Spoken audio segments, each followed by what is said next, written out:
Allez, je te raconte encore un truc de malade qui s'est passé le mardi 25 octobre à Rennes. La police est intervenue pour une tentative de viol sur une jeune femme de la part d'un homme en situation irrégulière, multirécidiviste, sorti de prison en août dernier, mais inexpulsable à ce jour. Alors je t'explique. L'agresseur s'est introduit dans le hall d'un immeuble le 25 octobre à la suite d'une jeune femme en lui demandant une cigarette. Il a ensuite bloqué la victime contre un mur dans l'intention manifeste de la violer. Alerté par les cris de la jeune femme, un voisin est sorti de chez lui et a aperçu l'agresseur, le pantalon baissé. Ce dernier a alors pris la fuite. Il a rapidement été pris en chasse par les agents de la BAC qui l'ont repéré sur la base du signalement qu'il a été donné. Alors qu'ils s'apprêtaient à le contrôler, les policiers ont constaté que le suspect se dirigeait précipitamment vers un hall d'immeuble afin de s'engouffrer derrière une jeune femme aux cheveux blonds. La porte de l'immeuble s'est refermée juste avant qu'il puisse rentrer.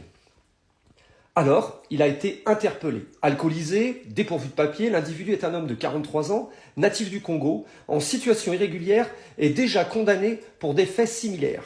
Il a été placé donc en détention provisoire en attente de son procès.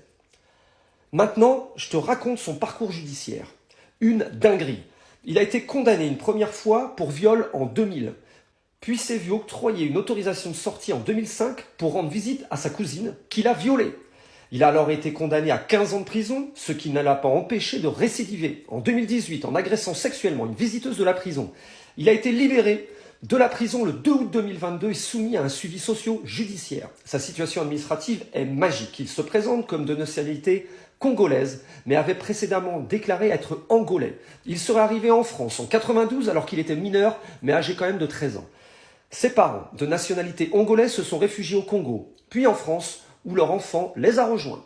À la fin de son long passage en prison, et comme il est en situation irrégulière, la préfecture a décidé de le placer immédiatement en centre de rétention administrative pour l'expulser sans passer par la case liberté, conformément à la doctrine du ministère de l'Intérieur. C'était le 4 août dernier.